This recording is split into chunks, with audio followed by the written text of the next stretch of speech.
नमस्ते, हाय, हेलो, कैसे आप सब। चलिए कहानी शुरू करते हैं। जब विनीता अपनी ननद के साथ सीढ़ियाँ चढ़ रही होती है अपने कमरे में जाने के लिए, तभी वो बताती है कि भैया वैसे तो मस्ती मजाक वाले थे, लेकिन एक बार उन्होंने मुझे तालाब में फेंक दिया था और मुझे तैरना नहीं आता था, तो इसलिए पापा ने जब मुझे रेस्क्यू किया उसके बाद उन्होंने बहुत डांटा था। लेकिन भैया रोए नहीं थे, बल्कि वो बहुत खामोश हो गए थे। हम लोग गांव पे थे, तो पापा जो कि नहीं थे, बड़े पापा, तो फिर बड़े पापा ने भी फ़ोन किया और बहुत डांटा भैया को। सब ने डांटा, लेकिन भैया ने कुछ नहीं कहा, क्योंकि उन्हें शायद लग गया कि उनकी गलती है। उसके बाद ना वो एक दिन 2-3 दिन तक तो मुझसे बात भी नहीं कर रहे थे उस टाइम। उसके बाद से वो बहुत शांत हो गए। पता है, उसके बाद से उन्होंने मेरा सबसे ज़्यादा ख्याल रखा। वो पहले बहुत चंट थे, अब नहीं है। तो उस इंसिडेंट के बाद क्या हुआ? कुछ नहीं, भैया बहुत शांत हो गए। और उसके बाद फिर उन्होंने मेरी चोटी भी नहीं खींची, मेरी किताब भी गायब नहीं की। इनफैक्ट उसके बाद से उन्होंने मेरा बहुत ख्याल रखा। इनफैक्ट जो भैया अगर मुझे तंग करते थे ना, तो भैया को डांट पड़ जाती थी। एक तो उसने तुमसे कुछ कहा नहीं? आए थे एक बार, 2-3 दिन बाद, कहने लगे कि बहन माफ़ कर दे, मुझे पता नहीं था कि तुझे तैरना नहीं आता है। और मैं, क्योंकि वो मेरा नानी घर था, तो इसलिए मेरे नानी घर गए थे भैया, तो इसलिए भैया को लगा था कि शायद मुझे तैरना वैरना आता होगा, क्योंकि मेरे नानी घर के सामने ही तालाब था, तो हम लोग तैरना जानते थे। तो उस टाइम लेकिन मैं बहुत छोटी थी, तैरना सीख रही थी, तो उतना अच्छा से तैरना नहीं आता था। और भैया को लगा कि मुझे आता है, इसलिए भैया ने मस्ती मजाक में फेंक दिया मुझे तालाब में। अब उनको क्या पता कि मुझे तैरना नहीं आता।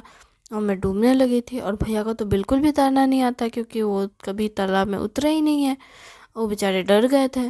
फिर पापा को बुलाया गया। पापा जब मुझे लेकर निकाले तालाब से, तब उन्हें डांट पड़ गई, और इस वजह से भैया बहुत अपसेट हो गए थे। फिर 2-3 दिन बाद उन्होंने मुझसे बात की। वो भी इसलिए बात कर पाए क्योंकि मैंने सबको फिर बोला कि आपने क्यों ऐसा भैया को डांटा। उन्होंने बस मजाक मस्ती में मुझे तालाब में फेंका था। पापा पे मैंने चिल्लाया, सब पे चिल्लाया, तब जा कर के भैया को सबने समझा, और सबने फिर माना कि भैया भी बहुत डर गए थे, वो भी छोटे थे, तो इसलिए फिर सब धीरे धीरे माहौल शांत हुआ। लेकिन भैया ने मुझसे 2-3 दिन तक बात ही नहीं की। 2-3 दिन बाद जब उन्होंने मुझसे बात की, तो मैं बहुत हैरान हो गई, क्योंकि भैया इतने ज़्यादा शांत हो गए थे, इतने ज़्यादा शांत हो गए थे कि मैं समझ ही नहीं पा रही थी कि भैया इतने शांत कब से हो गए। लेकिन फिर भी चलो ठीक है, भैया ऐसे हैं, ठीक है। क्या वो सच में ठीक है? हाँ, या फिर सबको लगा कि वो ठीक है?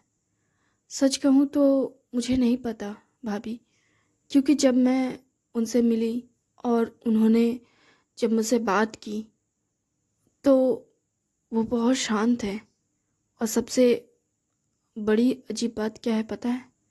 तब से लेके अब तक मैं भैया ने मुझे कभी तंग नहीं किया। यहाँ तक कि उम, भैया परेशान करते थे ना, छोटे वाले भैया, तो बड़े वाले भैया मुझे कभी हर्ट नहीं होने दिए। छोटे वाले भैया को भी डांटते रहते थे। अक्सर भैया से डांट पड़ती है भैया को कि तुम उसे तंग नहीं करोगे, वो छोटी है तो तुम ऐसे तंग करोगे, वैसे तंग करोगे, ये मत करो, वो मत करो। उसे बहुत डांट पड़ती है। शायद ऐसा इसलिए क्योंकि वो डर गए थे मुझे खोने से। और भाभी, भैया ऐसे ही हैं। वो पहले अपने इमोशंस नहीं दिखाते हैं, लेकिन जब उन्हें लगता है कि उनके इमोशंस की वजह से उनके अपने तकलीफ़ में हैं, तो वो अपने इमोशंस को कंट्रोल करने लगते हैं। वो समझ जाते हैं कि ज़्यादा एक्साइटमेंट भी सही नहीं है। इसलिए भाभी, अगर कभी भैया को हरकतें आपको पसंद ना आए, तो उन्हें पे गुस्सा मत कीजिएगा, बल्कि उन्हें समझिएगा, उन्हें संभाल लीजिएगा। वो कहती है, हाँ मैं समझ गई, ये कहकर वो फिर चली जाती है। आखिर में रात होती है, सब खाना खाते हैं। विनीता जो कमरे में अपने रहती है वो कपड़े बदल लेती है। वो नॉर्मल सूट और सलवार में आ जाती है और वो बहुत ही कंफर्टेबल कपड़े तो नहीं रहते हैं उसके लिए, क्योंकि उसे इतने ऐसे कपड़े पहनने की आदत नहीं थी, लेकिन फिर भी वो उसके साथ एडजस्ट करती है। लेकिन जब उसकी माँ, विनय की माँ उसे बुलाने के लिए आती है और वो उसे सलवार कमीज में देखती है तो कहती है, तुम रात में ये पहन के सोती हो? जिस पर वो कहती है, नहीं ऐसे तो मैं ये कपड़े नहीं पहनती हूँ, क्योंकि मैं नॉर्मली इतने फिटिंग कपड़े नहीं पहनने की आदी हूँ। रात के समय तो मैं ढीले कपड़े पहनती हूँ। और मैं, वो कुछ बोलने वाली होती है तभी वो कहती है, तो तुम्हें किसने कह दिया इतने फिटिंग कपड़े पहनने?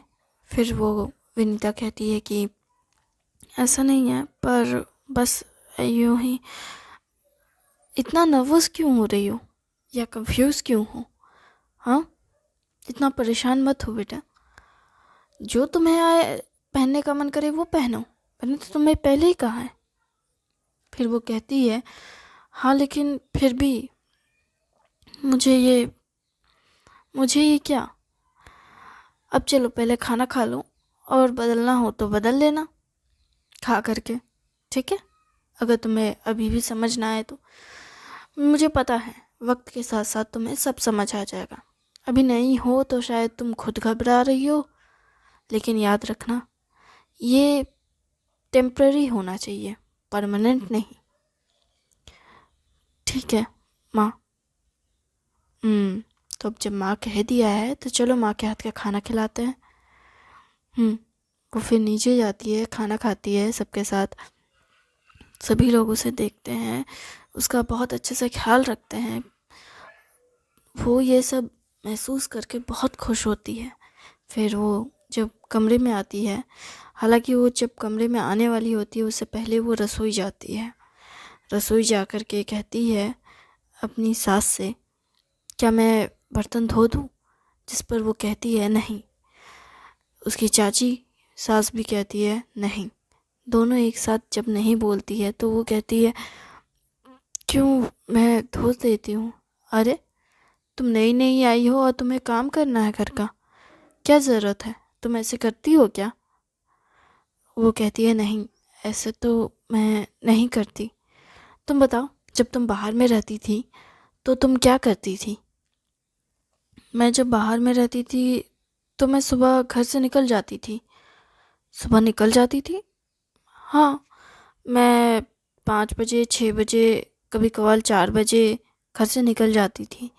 अगर पास जाना हो तो सुबह ज़्यादा जल्दी नहीं, दूर जाना हो तो बहुत पहले निकल जाती थी। कई बार तो अंधेरे में ही निकल जाती थी 3 बजे, या कई बार तो बाहर में कैंप लगा कर रहती थी। और ये सब बस एक फ़ोटो खींचने के लिए? कुछ अच्छे तस्वीरें खींचने के लिए इंतज़ार तो करना पड़ता है।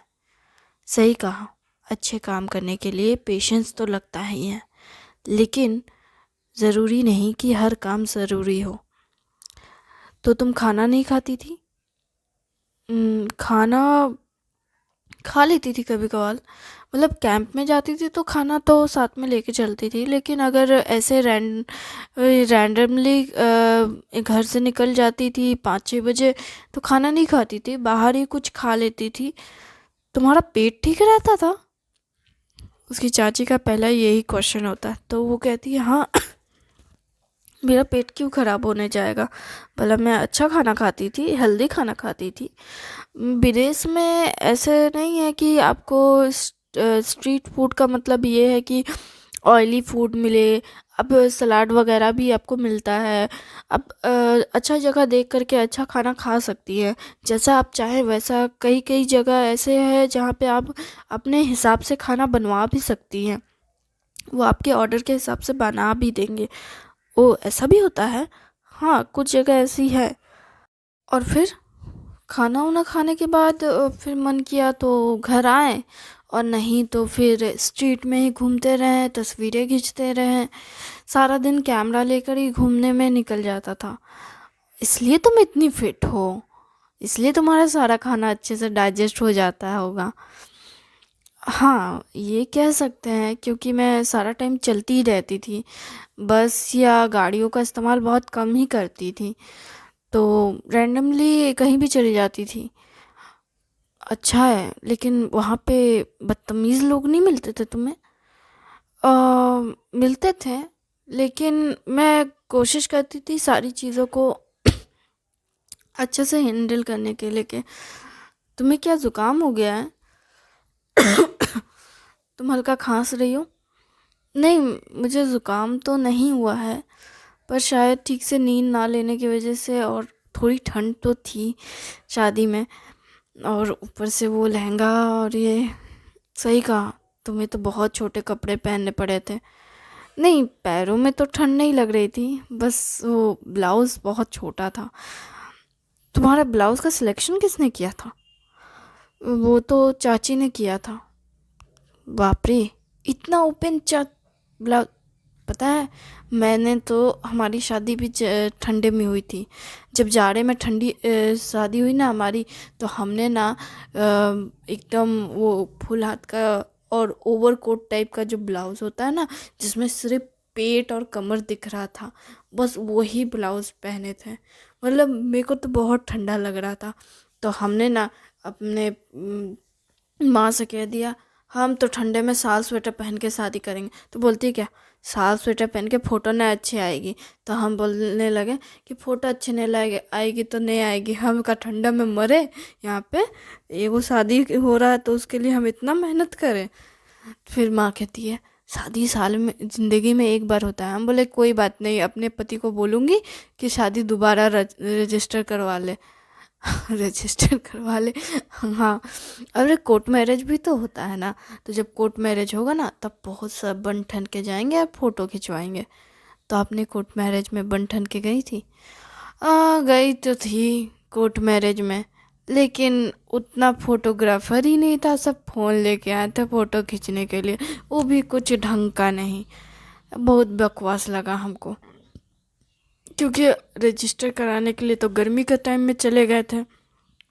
क्या शादी से के बाद तुरंत उस टाइम पे कुछ कुछ फेस्टिवल वगैरह था, तो कोर्ट बंद था। तो फिर हमने सोचा कि बाद में ये सब करेंगे।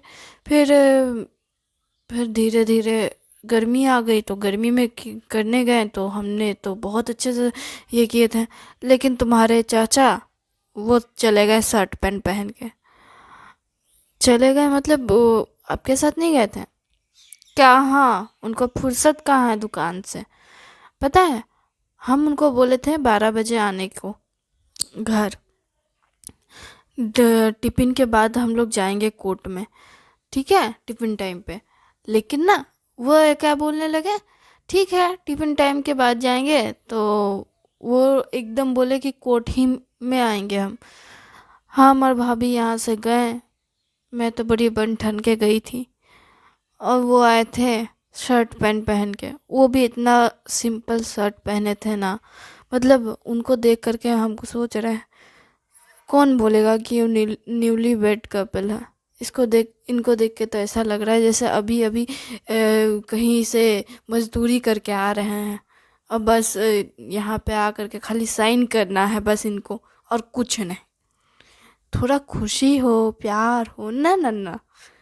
यहाँ तक कि हमने सोचा था कि माला वगैरह भी लेकर जाएंगे। वो बोलने लगे कि जल्दी जल्दी प्रोसेसिंग कंप्लीट करो, साइन करो, जहाँ जो करना है करो, हमको जाना है दुकान, हमको जाना है बाजार, ये वो। उनका बस काम का ही लिस्ट ख़त्म नहीं हो रहा था, मेरा तो दिमाग सनक गया था। हम सोच रहे थे, कितना कुछ सोच के बैठे थे। और वो हमको ऐसा ऐसा बात बोले ना, हम बोले कि भाग यहाँ से, जाओ यहाँ से, जो करना करो तुम। तो आप, आपको ये ख्वाहिश अधूरा रह गया। हाँ, तो अब क्या कर सकते हैं, अब क्या ही हो सकता है। आपकी शादी को कितने साल हो गए? कितने साल हो गए? अरे, हमारी शादी को कितने साल हुए भाभी? 22 साल हुए ना? हाँ, 22 साल हो गए। 22 साल हो गए। हाँ, नहीं, हमारी शादी को 22 साल नहीं हुए हैं। अरे हमारा बेटा ही तो अभी 20 साल का 21 साल का है। और हम तो आपकी शादी को कितना हुआ है? हमारी शादी को हो गया 23 साल। 23 साल। आपको इतना भी याद नहीं था चाची? अरे डेट याद है, साल कौन याद रखता है। और वैसे भी उस साल को याद करके करेंगे ही क्या?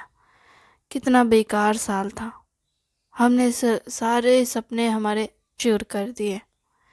अब चाचा से इतना नाराज है। नाराज होकर भी क्या करेंगे? कुछ मिलने थोड़ी न वाला है। तो उनसे मांग लीजिए। क्या मांगे उनसे? कि चलिए हमने आपसे दोबारा शादी करनी है, हम अपने सारे शौक पूरे करेंगे। हाँ, ये भी मांग सकती हैं। नहीं नहीं, छोड़ो। अब अब थोड़ा शर्म आता है। अब बच्चे बड़े हो गए हैं। ये सब अच्छा नहीं लगता। क्या अच्छा नहीं लगता चाची? अरे तुम जाओ तो अपना घर कमरे में जाओ। हमें काम करने दो। हाँ, अब तुमको काम सूझ रहा है? हाँ, जब हम इसको बोल रहे थे ऊपर जाने के लिए तो तब तुम बोली, तब तुम बात में लगा ली। अब देखो, अब रुकी है, बात करो। माँ, ऐसा कुछ नहीं है, मैं तो बस चाची से बोल रही थी कि चाचा से। अरे छोड़ो ना, इसकी बातें नहीं ख़त्म होती, तुम जाओ।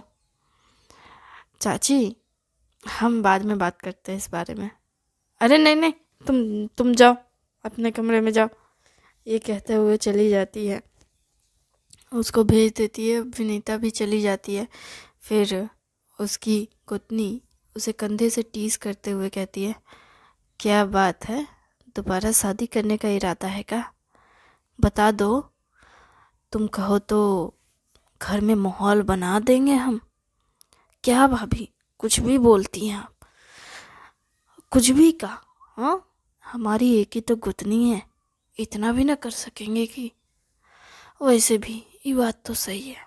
हमने तो देखा ही है तुमको, जब कोर्ट में तुम गई थी कितना बन ठन के गई थी।